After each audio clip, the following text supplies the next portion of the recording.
the thing that I wanted to talk about today, because Mark James, of course, my cohort and co-author down in Memphis, and Mark James books and Memphis wrestling history, and look him up on Twitter. But he's sold a couple of collectibles lately. He's like we all are. He sells some stuff in order to buy more stuff, and I do the same thing. And in this case, I got a few of the old Memphis Wrestling, Jerry Jarrett's wrestling company, paychecks from Mark that he had in his collection. And you know, it's fascinating. Of course, I've sold the Smoky Mountain checks on my website for years, and they're almost gone, as a matter of fact. I think I might have about 3 or 4 dirty white boys, a couple Killer Kyles left, and that's pretty much it. But, you know, from the days where Jerry Jarrett would do house cleanings every once in a while, that's how that old reel of 2-inch videotape with the scaffold match with him and Don Green, which, by the way, is on the Louisville Tuesday Night at the Gardens book DVD combo. That's on that DVD, but the original 2-inch reel of videotape turned up on eBay because Jerry Jarrett would just give people shit. Here, haul this shit off. And then later on, they're selling the paychecks. So at any rate, when I started looking at those and I started thinking about what I knew and could verify about what I had made in wrestling, or what I knew from documents that I had or had collected, or other checks that I had seen, or there's something to verify. You know what I'm saying? It's not like, because a lot of guys that actually made big money in wrestling will a lot of times say, oh, we got fucked. We never made the money we should have. Well, they might not have made the money they should have, but they still made a lot of money, but they will downplay it. And other times, guys that probably didn't make a lot of money will go, oh, I made a fucking fortune. How many goddamn, you know, there's no way to judge. It's like the size of giants in the circus, or the size of, you know, Russo's penis. There's no way to tell because no one's ever really seen the exact true measurements. But in some, I'm sorry, I tickled myself with that one. In some cases, you know, we do know, and factually, you know, so it's interesting to see how that wrestling and the guys making money, and even some of the towns, the way that they drew or whatever, has changed. And of course, when I got turned on to the inflation calculator, we were just talking about this before the show, the usinflationcalculator.com thing, where you can put the money in 1952 or whatever, and it tells you what that buying power equals in the year 2017. Did I explain that fairly well to the people? Yeah, I think that's pretty simple. It's an inflation calculator. Well, there you go. For those people who know what that kind of thing is, they don't need any explanation. Anyway, I know everybody always says, goddamn Cornette stuck in the past, and then I always come up with a reason why the past was so much better, but it looks like we're going to do this again. Today in professional wrestling in this country, and for the purpose of this exercise, I'm not taking Japanese wrestling into the equation. We know guys made big money in the 70s and 80s in Japan. The Road Warriors, Hanson, Brody, guys like that, 10, 12 grand a week or more as time went on. But this is just the United States, okay? And this is just what's verifiable, as I said, and we'll talk about how I can verify it as we go through it. And then we run it through the inflation calculator and see what it compares like today, when we know that the WWE guys make very good money. Although actually the underneath guys, we've often heard by the time they pay their road expenses, etc., they live their life on the road these days, not like the territories where at least you went home, you worked every day, but you went home a lot. So, but the top guys make money. But is there any other? What's the biggest money that anybody outside of WWE in this country is making now? There's a couple guys in TNA that are still big ticket items, right? Or reasonably for that scale. There's Ring of Honor has signed a few exclusive contracts. I do not know what they are, but I would think if they brush into 6 figures, they're not spending much time there. Don't pull up no chairs. We can't stay in that neighborhood. Is there any, and we hear about the guys on the independents making big money in 6 figures these days, which would be low, I would think, low 6 figures outside WWE. Am I missing anything, Brian? Well, no, I think it's a combination of things. Like you bring up Ring of Honor contracts. The Young Bucks have a Ring of Honor contract, but they also have the Japan deal. They do incredible on their merchandise, and they have permission to work a Pro Wrestling Guerrilla, and I guess they may be able to ask for permission to work other dates outside of Ring of Honor. But so it's kind of a deal with one company, but it ends up being a bigger deal because they control their merchandise and they have the Japanese relationship. And that's all very good, as a matter of fact. And I'd rather, as Don Knotts said in The Ghost of Mr. Chicken, I'd rather eat good food than bad food any day. I'd rather have control over my shit than not any day. So, yes, there are some guys, but I think we will also say that it's not epidemic across independent wrestling that the majority of independent wrestlers, or even anything but a vast minority, are making six figures these days in the United States. Yeah, I would agree with that. Okay. Well, let's go to what we know to be true. From documents that printed at the time, newspaper reports, from Jim Barnett, anecdotally, who was involved in Fred Kohler's Chicago office, which is where most of this information would be known, from papers in the Jack Pfeffer collection at Notre Dame that have been looked at, etc., we can pretty much say with certainty that the five highest paid professional athletes in the United States of America in the early 1950s, and football was around, basketball around, baseball was around, but the five highest paid professional athletes in the United States in the early 1950s were the world heavyweight boxing champion and four professional wrestlers.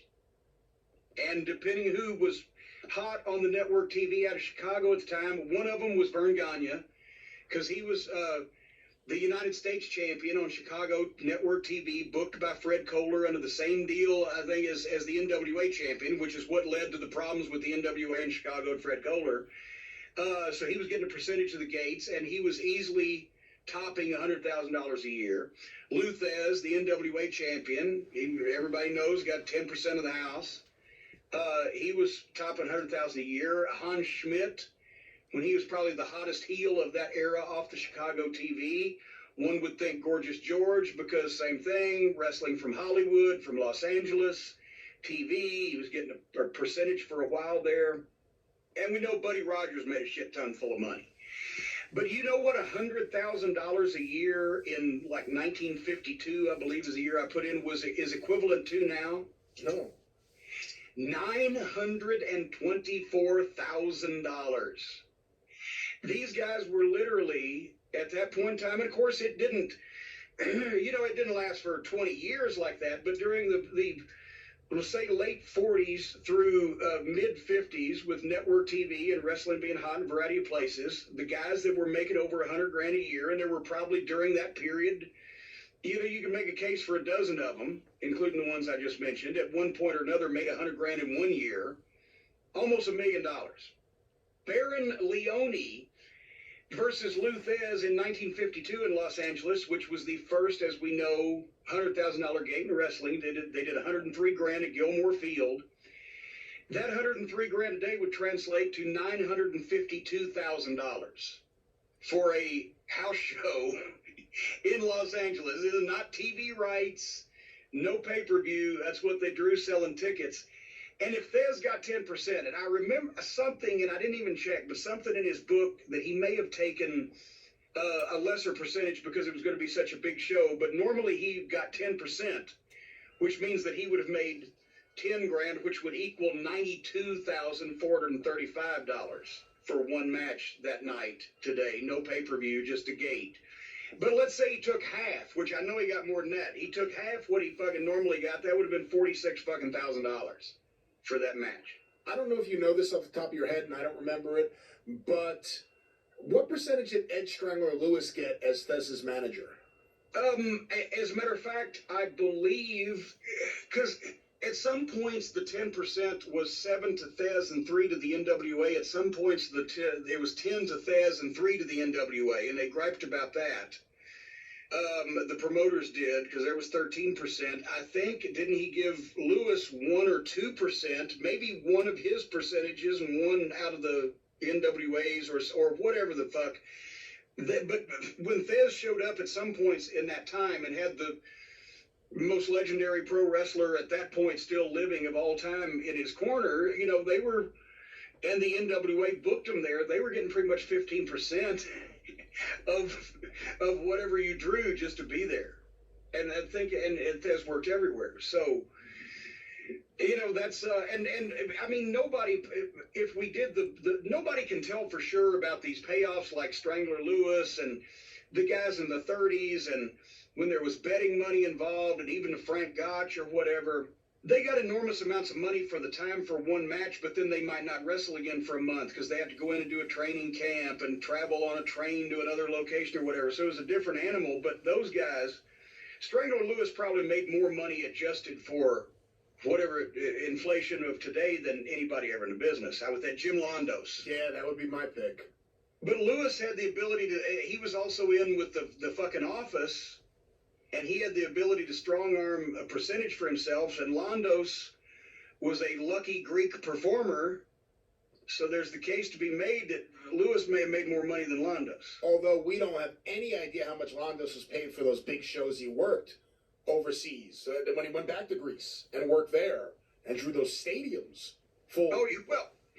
And but just even 30-something thousand people in Boston during the Depression. He was, if he got paid what he was worth by the promoters, he would have been up there. Anyway, continuing on. So we've established in the early 1950s, right, that's what and now this.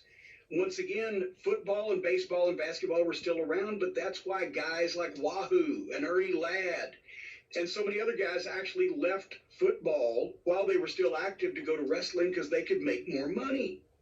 The professional sports had not exploded, like they have now, and the payoffs are completely out of whack. Let me tell you, when I got into business, that's the Memphis territory that I know a lot about, and the checks that that kind of instigated this. I got a check from Joe LeDuc, or to Joe LeDuc, from Jerry Jarrett. For the week ending June 1st, 1978, he made $898.75. The reason it wasn't $900 is because there was an occupational tax thing in Louisville at the time, and it was $1.25. So, and they would take that out, right? Whatever the fuck. And that's in a period that was just coming off of the end of May, Memorial Day, when business was actually down. Memphis that week drew 4,600 people, which was, obviously well below its historic average over time, and certainly wasn't 11,000 people sold out. The summer of 78 was not a strong business period for Memphis wrestling, even though LeDuc and Lawler got over to people remember to this day. It just didn't click that summer. That was a long summer. So the top heel in the Memphis territory on a bad week made $900, which is today equivalent to $3,381. Now, I don't know whether he worked 6 days or 7 that week, because it's not itemized. But this is in a down business period where Memphis did half of what it would do when any program was hot, and he made $3,381 in today's money for a week's work in the territory. Memphis alone probably would have accounted for 300 of that. So you can see that if Memphis had sold out, or if the territory was even hot, like it was at some other points, that could have easily been twice as much money, which would have been $6,600 fucking dollars. Wow. And you were home in your own bed in that territory 5 nights a week, and you drove every day, and it was hard. But here was another. For the week ending July 26, 1979, Jackie Fargo made $400, and that's deceptive week ending because he came in for Memphis. That was the WFIA convention, Jackie and Roughhouse Fargo against Wayne Ferris, Larry Latham, and Danny Davis. He came in for Memphis. He was flown in, put up in a hotel, got to hang out with all of his boys, go out and tear the house down of what was actually the best match of the night, and that included the Freebirds Memphis Arena debut and Hulk in the main event. And he got paid $400, which is today equivalent to $1,500. So that was, and then he went back to Charlotte to his place of business. Jerry Lawler, the week ending June 14th, 1979. This was the last week that Robert Fuller was the booker. When he was fired that week, and the next week they did the Tupelo concession stand brawl, right? Robert Fuller was fired because business was horrible and Memphis was at a low point of modern historical times with a $12,000 house. And Jerry Lawler made $2,508 that week because Lawler was such a draw. In Memphis, he was integral when Jarrett split from Gulas. He took Lawler, and Lawler was the key to getting Channel 5 television. Lawler was the key to, he was the guy that could draw 400,000, paid admissions a year in Memphis, Tennessee. He'd done it before. So he got 10% of the house, which alone, over a period, there was ups and downs in Memphis, but annually, that was probably worth $100,000 plus an average year. Well, Lawler's $2,508 that week, which was a historic, rotten week for business, but because he had 10% of Memphis and was paid to work every other town, is equivalent to $8,462 today. And Lawler's $100,000 a year, approximately, give or take, who knows, if he had 10% of Memphis after taxes, today would be worth about $253,000 for working 52 times in one same building in your hometown. And I once saw when Lawler was passing out checks in Louisville, Christmas, it was New Year's week actually. In Louisville at the Gardens, he handed me my check and I turned around and on his, because he always got this dressing room where it was kind of a private dressing room and had a mirror and a counter and a place to hang things and its own little shower. And I saw his check laying there, not in an envelope or anything, just on the counter, and it said $3,900 and something. And of course, mine was for like, I think, $575, right? And he saw me see that. And he looked up at me and he said, hey, maybe if you're in the business long enough one of these days, you'll get a check like that. And I said, Jerry, was that for last week? And he said, no, that was for last Monday. It was the Monday, the Christmas week Monday, where he wrestled Bockwinkel, and they pretty much sold out the Mid-South Coliseum. The house was $39,000. He got $3,900. 12 miles from his house for working on a Monday night, half an hour with Nick Bockwinkel. That would be equivalent to $9,900 today. So, and people wonder why Lawler didn't leave Memphis a lot. But Memphis was not and of course, not everybody did that. And I also got a Don Fargo check where he got $360 for 1 week in 1978 because he was just there. And a lot of guys made $300. But the point is, if you got over in a top spot and if you got to be a main event guy, you'd make money.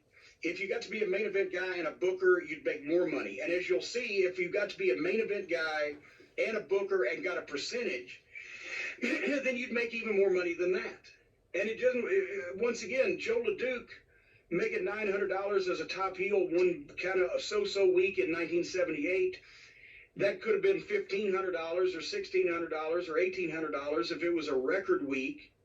And that could have been twice that much if it was in a bigger territory with bigger buildings, drawing bigger houses. In 1984, Stan Lane and Steve Keirn came back, and Jerry Jarrett did not like to give guarantees if people weren't worth it. But they each had a $1,500 a week guarantee, which is $3,536 today. Plus, they were selling gimmicks.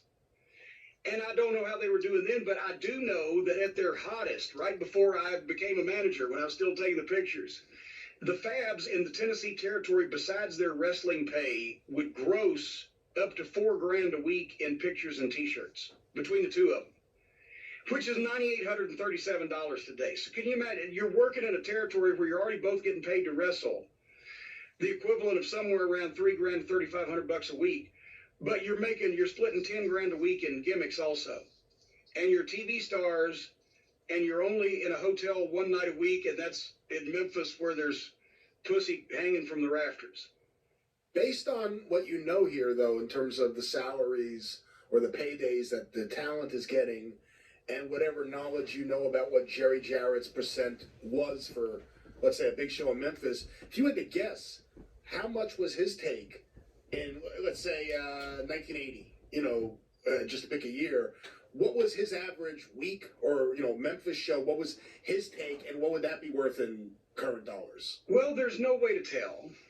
because obviously, and then there's, of course, there's the promoters always like to run things through the separator. It's just to make sure, or contribute to the FIA fund, the fuck 'em in the ass fund, or whatever it may be. But if Jerry Lawler made $4,000 in 1 week in December 1982, which is equivalent to $10,000 in today's money, that's before he was a full partner with Jerry Jarrett, which didn't happen until spring of 1983. So I guarantee you, Jerry Jarrett made at least twice as much money as Jerry Lawler did that week. I mean, he had a fucking 18,000 square foot fucking house built on 100 acres with a built-in ballroom in Hendersonville, Tennessee, which is actually after the housewarming. That's when Lawler fucking insisted on 50% of the company because he saw he was living in a goddamn mansion. If you were a wrestling promoter in those days, you were a millionaire. Unless it was something that was just struggling to get by at that point. Maybe you had been a millionaire and weren't anymore because you were still in wrestling, possibly, at that point. But it was a license to print money. I mean, that's what you hear from a lot of guys. It was a license to print money to be a promoter. Well, and in 1982, when I got started in the business, the minimum in the Memphis territory was $50 a night. That was your minimum. You're going to get that no matter how bad the house was, which is equal to $127 now.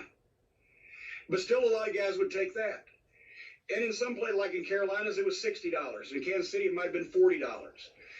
I was just the second string manager, and Dundee used me fairly well, but I was underneath Jimmy Hart for a year in Memphis, and my best week there was $800 because I was on the big Memphis house where Lawler and Dundee had their loser leave town match. That was $300 of that $800 right in one night, but that $800. And now for a mid-card manager, it was $1,967, and this was all on payoffs. Now I'll tell you how they paid off here in a second. The $300 in Memphis was $737 that I just got for being on the underneath card on that show. And you talk about Jarrett as a promoter. The week of the loser leave town matches between Jerry Lawler and Bill Dundee, I know it did $46,000 in Memphis. I was there. I think they did about 40 in Lexington, Kentucky. I wasn't there. I was in Arkansas somewhere. They did a big house in Louisville.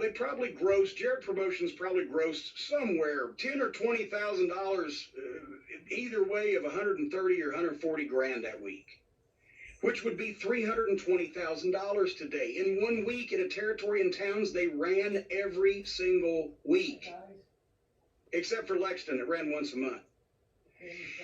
The way the guys were paid was any way the promoter wanted to pay it, and who he wanted to take care of, and what he needed to do, and who he needed to make happy. But there was a legitimate formula, and it dates back to before television and back in the old days when professional wrestling was a live event thing that you paid the talent based on the gate, and the guys in the main event pretty much drew your whole house.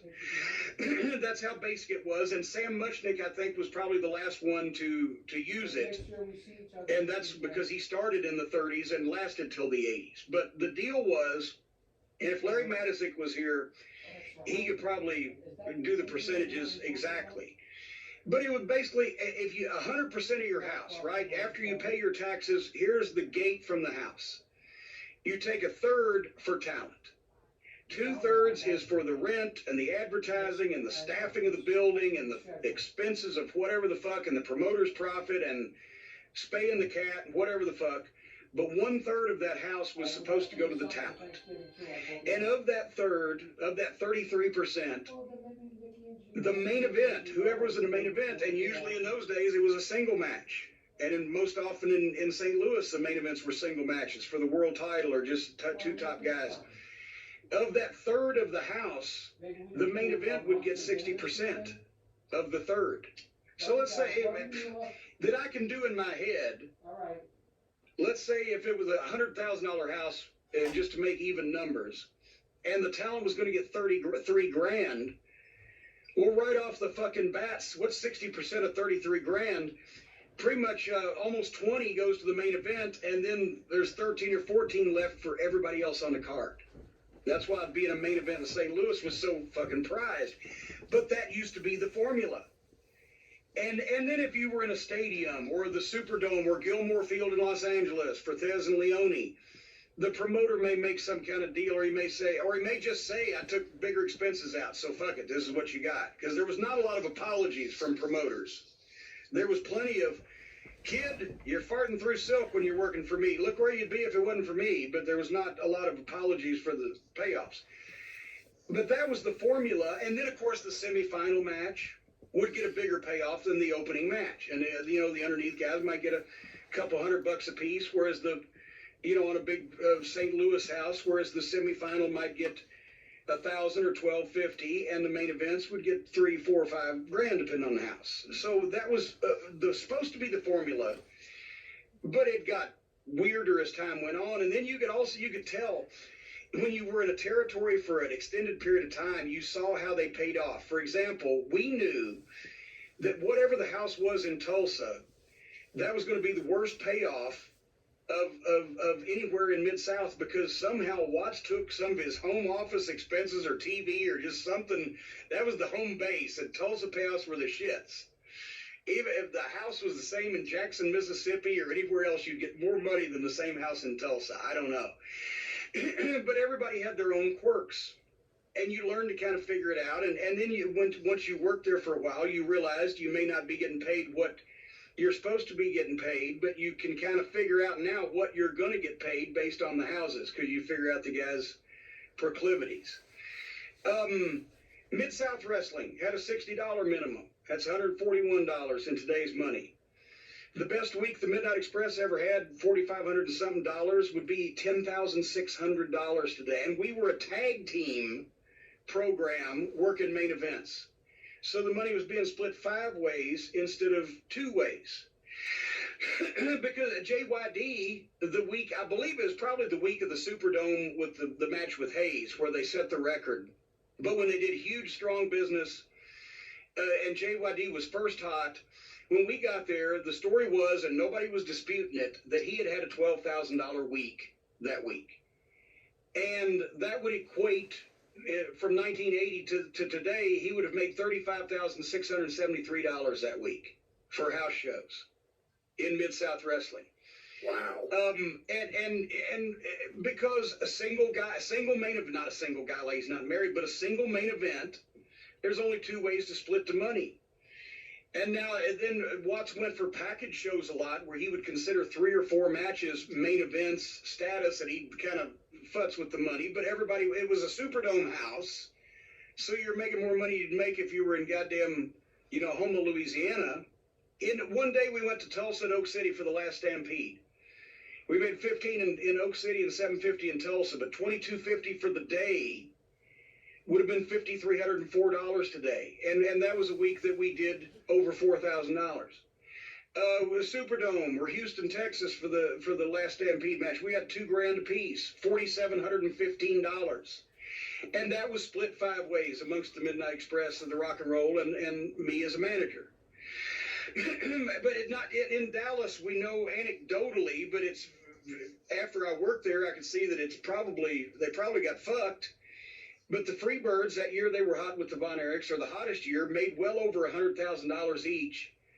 And they were in the DFW Metroplex most of the time making it, which is equivalent to about 250 grand a day. So it's guys in their early 20s, superstars on local television in Dallas-Fort Worth, making 250 grand a year. Hello. Well, let me ask you this, though. Like, when you look at the money you made in Mid-South, obviously there's a difference between the money you make and the money you keep. Versus a place like Southeastern or World Class, where everything was relatively close to home. How much money would you have to spend? What were the expenses for being on the road so much in Mid-South Wrestling? Well, see, that's the thing. Everything was so much cheaper, because I go back and I look at my books now, and I recorded everything for taxes, but our rate for hotels was in the 30s. Usually the boys had a rate because we were in towns all the time. At some hotel, or the office got it for us up in Oklahoma, but it was like $32 for a Sheraton, or $39. I think the Alamo Plaza in Shreveport, which was a dump, but we got it for like $25. And gas at that time was, somebody go look what gas was in 1984. I don't know, but it sure wasn't fucking $2.50 a gallon.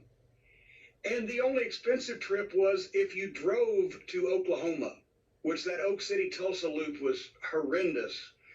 If you drove, he would give you $125 trans money, Watts would, but which would probably be worth, let's say, $350 or $375 now. But if you flew and saved your body, it cost you about $250. Plus, you had to get a hotel stay over. So we always drove, but the expenses. I know the guys, and this is, once again, this is the territory days. This is pre-WWF national expansion, pre-contract. There's a lot of times guys had contracts and were making a ton of money and the company wasn't drawing anything, or the guys had contracts when the company was hot, but they had made a bad deal and weren't getting paid right. But these are payoffs. If we made this much money, you were assured that the houses were drawing more and the promoters were making more. and you know, as far as the guys on the national expansion of the WWF, road expenses started to eat them up, but you did not have to spend a lot of money in the territories to travel. At least you didn't have to. Some guys did, but you didn't have to. In the Carolinas, Charlotte territory, the top guys in the late 70s was not unheard of. If a guy had a really good year, he's going to make over 100 grand, which is like 375 today. But this was one of 20 territories. It was the best one for work.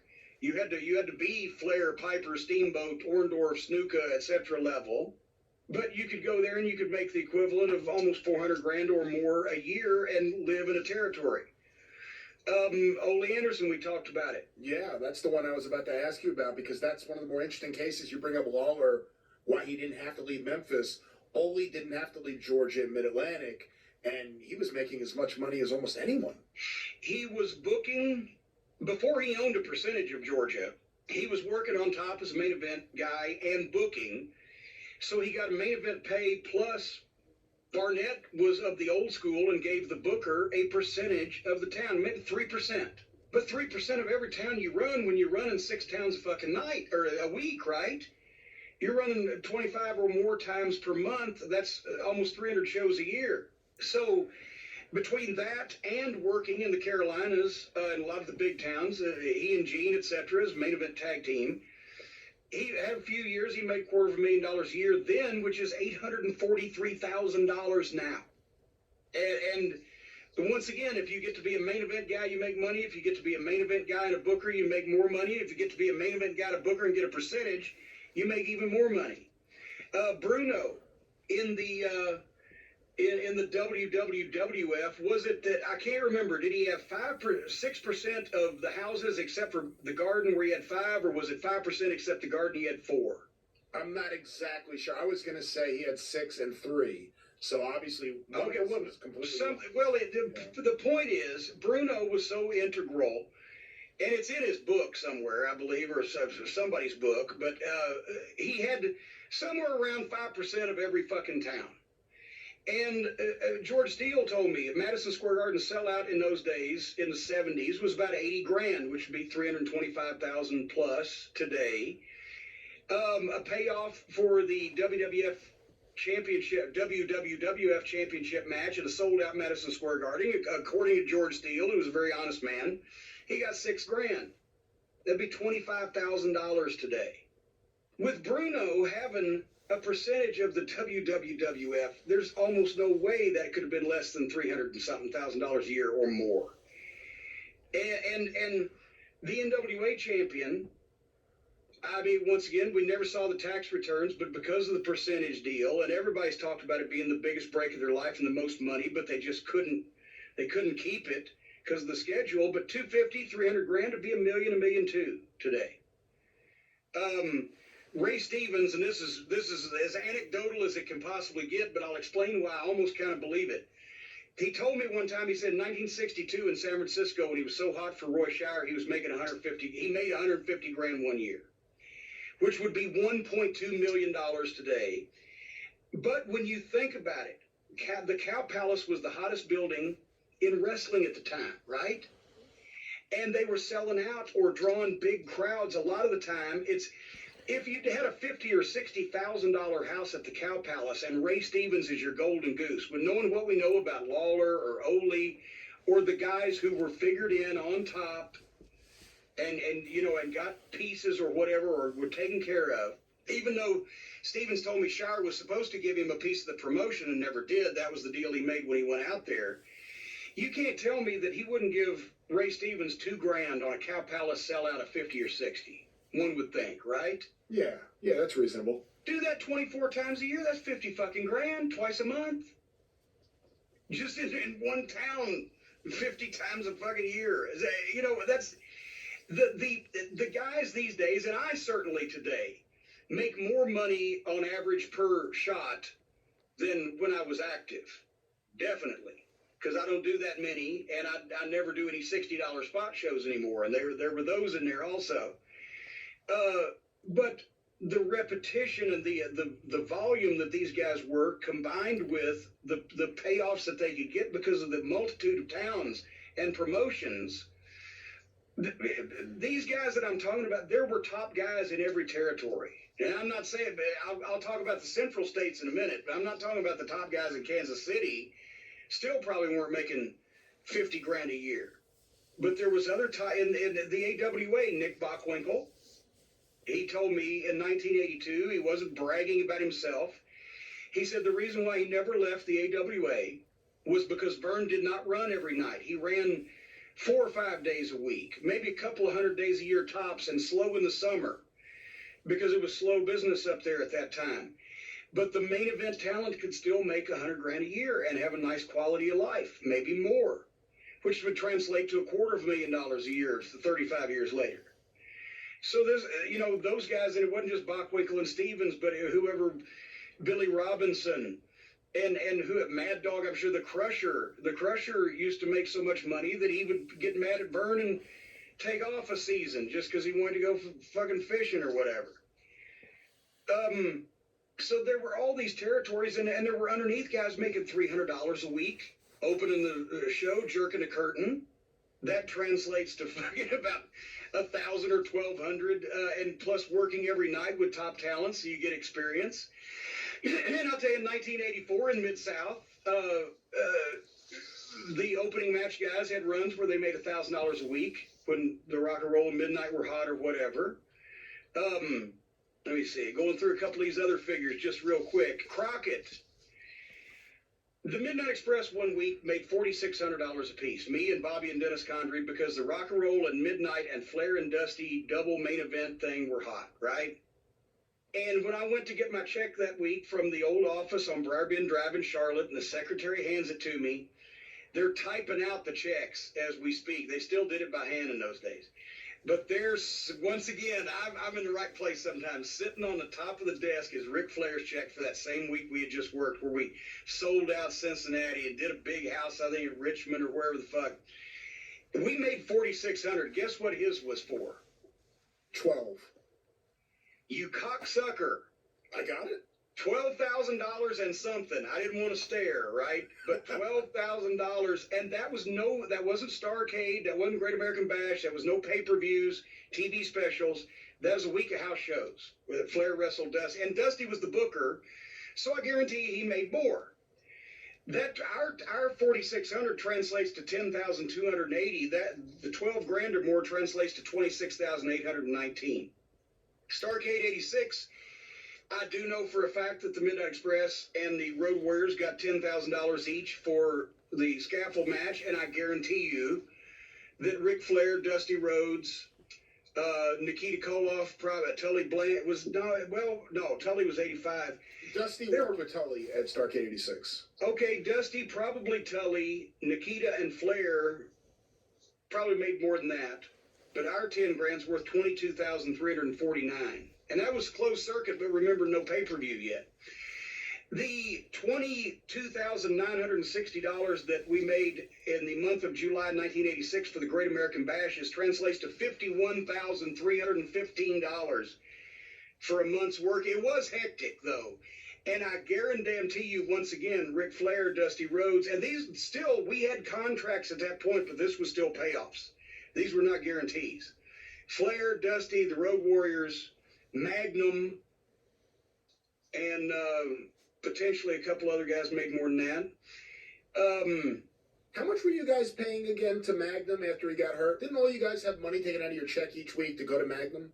Yes, I think was it $40 because we started it with Darso when he blew his knee, and one of them is reprinted in my Midnight Express scrapbook, but I think it's $40. But see, everybody, what originally was done was that Crockett had told us about Darso, that he was going to be out for like 8 or 9 months, and everybody liked Barry, and he had just got there, and he had a wife. I think they were about to have a kid or had a kid. So all the guys got together and said, we'll take some out of our check, and Crockett agreed that if everybody wanted to take $40 out, that he would match the total.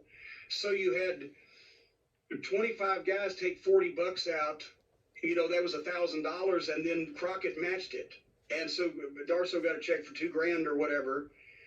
Maybe it worked out to $1,500 or $2,000 while he was off to take care of his family. And then the same thing with Magnum. Everybody universally went, hey, let's do the thing we did with Darso. And so he got that for, I think, until Crockett sold the company, I believe. Wait a minute. So I didn't realize it was that long. I don't know why nobody would have said stop. So from the end of '86 up until the fall of '88? You know what? No, when he came back to do TV announcing or something, once that he got to where he could come back and work. But I mean, it was probably a year. But once he got to where he could come back and work, I think they discontinued it or whatever. It was probably Crockett said, we're not going to do it any more than any of the boys said, hey, we don't want to give Magnum any more money. But anyway. But that was just because, everybody was doing well there. In another territory, I don't know, in Continental, you mentioned the short trip territories. Continental, it was like Knoxville. Guys could go and make $800 or $1,000 a week if you were on top, and 3 or 4 if you were underneath in those days, which, as we've said, triple that for today's money. But you could be home every night, and you could lay on the beach every day if you wanted to, or short trips. But then a lot of times, if you got a chance to go to the big territories to you always wanted to see if you could hang, with the really top talent and go get a spot where you could make a name, and then you'd get more money when you went back to that short trip territory if you were a bigger star from somewhere else. Let's in St. Louis. Here's what I want. The St. Louis we know for an absolute fact because I have pages of the ledger book. And don't ask me how I got them. I'd have to kill you. But we went through all the other stuff. But I mean, and we've mentioned tons of different names. It wasn't like this was just a few people. And we won't even talk about how much fucking money Dusty Rhodes must have been making when he was working programs with Superstar Graham in Madison Square Garden and on Atlanta TV and in the Omni and the Top Star in Florida at the same time. Just ridiculous. In 1977. But Sam Muchnick with the formula that I gave you, right? This was I got some from his last year in business and then some from the St. Louis Wrestling Club. The year that he retired, they were still kind of carrying on the traditions. And the town hadn't gone to shit yet because Sam had just retired. But in October 1980, Harley Race versus David Von Erich was a main event on a sellout or large house in St. Louis for the NWA World Title, right? Guess how much they both got paid that night? What year, 1980? 1980. For a sellout in St. Louis NWA title match. Okay. And both guys would get the same thing, see? Right. NWA title match, St. Louis, both guys, same thing, 1980. I'm going to go with $4,600. $5,222, which is $15,523 today. That's for a house show, folks. And the St. Louis Wrestling Club was not a territory. It was a one-city promotion. They had the local TV that was an institution. They ran every 2 weeks at Tequila Auditorium, sometimes the big shows at the Checker Dome, or later became the Arena, the seat of 17,000. But they got the underneath talent. Guys on that show, that same show that those guys got $5,200 for, the opening match guys got $200 and something because they were the opening match, and they were from fucking the Kansas City territory that drove there, and they were paying their dues. And it made their week because if you were in Kansas City at that time, you were probably making $350, and that's with St. Louis. In June 1981, Harley Race versus Ted DiBiase, St. Louis NWA World Title. Take a swing at it. 81? 81. I'll go. I mean, if that was 52, I'll go with maybe 56. Well, you're almost right. 5390, which equals 14,524. And you see why Flair used to love to fucking main event St. Louis, because he could fucking leave town and still have some money. February 1982, Flair versus Dusty, NWA title. I think this may have been a Checkerdome event, you know what? I believe this may have been the Sam Muchnick retirement show that they paid on. I don't know. Anyway, it was a big show in St. Louis. No TV, no pay-per-view. The big house show, Flair versus Dusty, 61.87 each, 15,705 in today's money.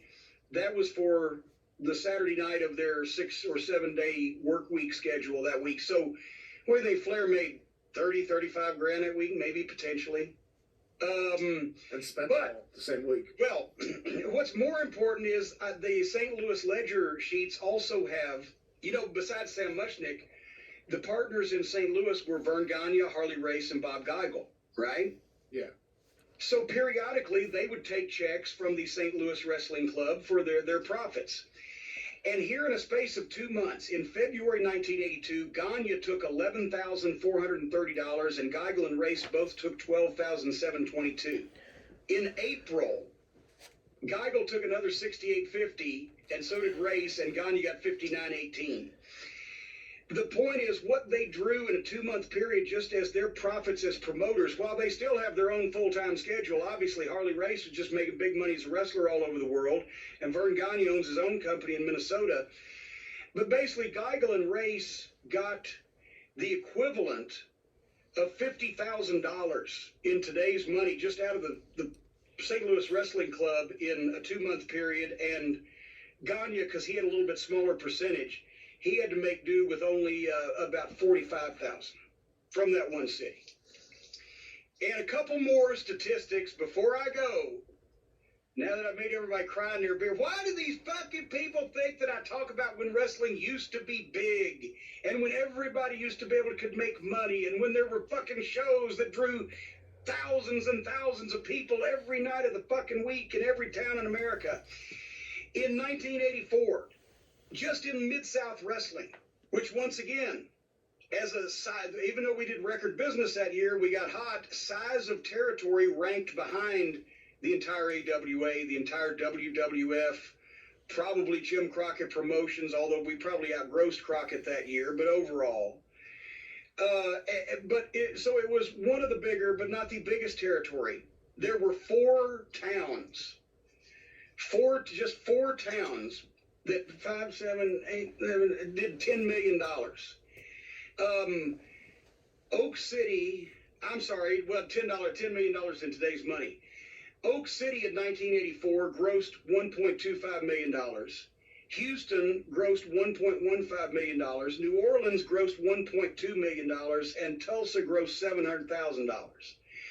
So that is basically about $4 and change million in 1984, but it's $10 million today. For those 4 cities, for 1 year, while they were running, and believe me, we all know, it's one thing we know about Bill Watts, he literally ran every night of the week. So just 24, 48, just 72 nights approximately in those towns drew $10 million in today's money, plus his regular full-time territory. And people, once again, wonder why I get so distressed at what has happened to the wrestling industry. One of the interesting things that all of this talk makes me think of is you brought up Ray Stevens and the money he made and Flair. And, when you talk about Gagne, making that money in the early 50s, Antonino Rocco was right there making that kind of money too. Just how many guys? God, yeah. Well, no, wait a minute. Rocco was earning that money, but he had, by the time they split up 125% of him, I don't think he ever saw it, but he was earning it. Right, but I guess my point was going to be that it's amazing how many guys in the territory days made amazing money and didn't hold on to it. Well, that's true also. But now, here's the thing, and there's all kinds of asterisks to go along with that also. For one thing, that was gross. You had to pay all your expenses, you had to pay your own income taxes, et cetera, et cetera.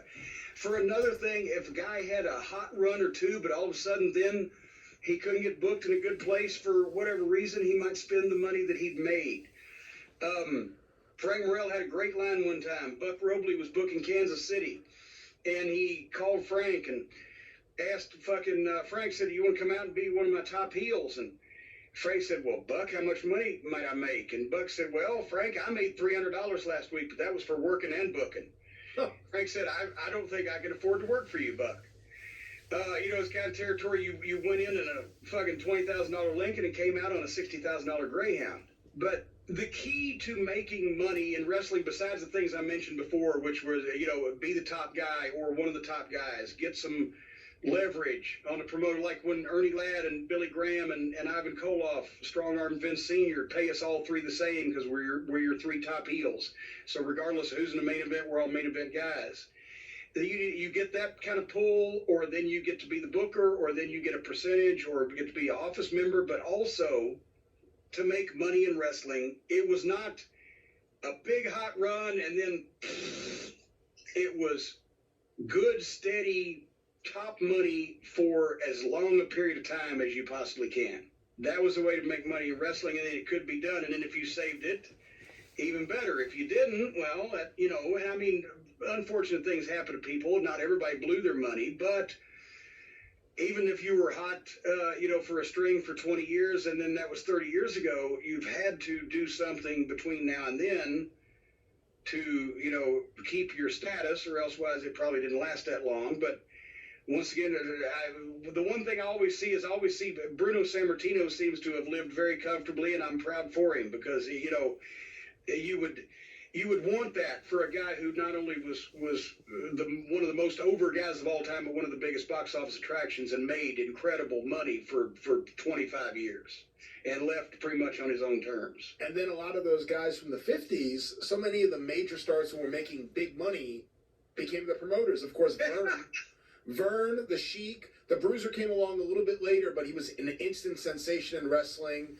Eddie Graham, so many of these guys ended up with that license to print money, while other guys like, Dr. Jerry Graham, who again had his own excesses to deal with, or Antonino Rocca, Ray Stevens, if you look at the 50s and 60s, made incredible money for periods of time, but unfortunately didn't really have much to show for it. And if you look back, the guys that made the big money and then became the guys that ran everything were not necessarily the best workers, but they were the best psychologists. They were the best guys with finishes. They were the best guys that understood how the business got put together. And when there weren't territories per se in the 30s and 40s, there were booking offices. And there was a Nashville booking office, Nick Gulas and Roy Welch, and there was a St. Joseph, Missouri booking office, and there was a Charlotte booking office, Old Man Crockett. The Crockett's lasted for 50 years. And there were local promoters in each town, and you had a choice of getting your local guys, and then you get maybe your better known guys from the area booking office. And then when network TV came along, then all of a sudden you could have those kind of talents, but you could also have these guys that people are seeing on TV every fucking night in their homes, and wrestling is the huge thing. So you got the Gorgeous George, or you got the fucking Ann Schmidt, or you got the Vern Gagne, or whatever. But when, as all things do, that network TV thing ran its course, the guys that had really made a lot of money, all of a sudden, quicker than it was normal to make money in wrestling, were able to go back and either buy into their hometowns or steal them, as the case may be. And so the network TV boom of the early 50s really is what's responsible for the formation of the modern territories. Because once they made enough big money, and once the people had seen them and they could be a star and they had the money to invest, guys like Vern Gagne, etc., went back home and, like I said, muscled in, bought in, whatever, became the top star locally, became the promoter, became the booker, whatever. And they prospered from it for the next fucking 30 years. But then through the 70s, it was still very possible for a wrestler to get involved in as a promoter or ownership of an office. And we talked with Ron Fuller about his family. They'd trade ownerships. Lester wanted to live in Georgia. He'd trade half of Florida to Buddy Fuller, and they just move or whatever the fuck. And you could get points, and that's how Georgia was foiled when the Briscoes finally got points, and so many other people they could. After Ole forced Barnett out, Barnett orchestrated them forcing Ole out. But once that the TV networks and the publicly traded companies and everything got involved, that's when, and right really in the early 80s with the whole expansion thing, when things were falling apart, first you didn't want to buy into a wrestling promotion because you didn't know what was going to happen. And then it became impossible to. And if you notice to this day, except for independents, and bless them, Jeff Jarrett's probably the closest one with Impact / TNA / Global Force, whatever, of a wrestler actually being involved in an ownership position. John Cena, 40 years ago, would have had a piece of the WWE, and imagine what that would entail now. But now that's why they've nullified it's come see the show now. Come see the Holiday on Ice. Come see the Harlem Globetrotters. We don't know if Metal Art's going to be on the team. I've used that one before. It's not the attraction. It's not the two names in the main event. It's come see the show. They've nullified the guy's leverage, and they made it impossible for the boys to buy in. That's why still to this day, so many of the guys, when they hear this guy's going to start a company, he's going to give the guys ownership or he's got benefits or blah, blah, blah, they're smoking the hopium. And they want to believe that because that's the way it was traditionally done and everybody made a fortune. But it hadn't been done that way since the 90s started, and it can't be done that way anymore because the big budget shit you can't afford to buy into because it's corporate, and they don't want to give the boys a piece because they don't want to give them any leverage. And if it's not a big promotion, of which there's only 1 3/4 maybe, you don't want to put your money in fucking wrestling promotion. You'll lose it.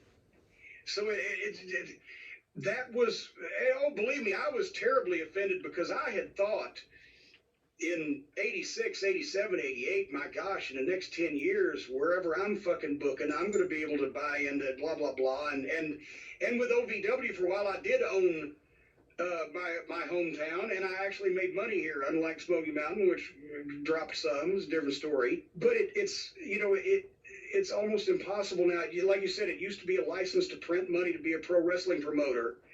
And now usually they're the promoters are the last ones to get paid. So the whole fucking wrestling business, not only the boys and the talent and the matches, but even the promoters have turned upside down. I don't know what to say. How do we close that fucking bit? When you brought up Cena earlier, it reminded me of a quote, and I'm probably going to misquote it, but Mickey Mantle years ago, someone asked him about free agency in baseball, which didn't exist when he was one of the biggest celebrities and stars in North America playing for the New York Yankees. He basically was, here's your contract, and that's what it was. There was no negotiation. They said, what would it be like for you today if there was free agency? And he said, well, I'd sit down with George Steinbrenner, and I'd say, hi, partner. So there you have it. From the early 50s, over the last, say, 65 years, it's gone from the 4 of the 5 highest paid professional athletes in the United States of America were professional wrestlers. Wrestlers were making more money than pro players, pro baseball players, pro basketball players, almost anybody else on earth, to now making much less money than pro basketball players, pro football players, pro hockey players, pro baseball players, pro boxers, pro MMA fighters, and pretty much everybody else. It has gone from, holy shit, we're making a fortune, to in 65 years.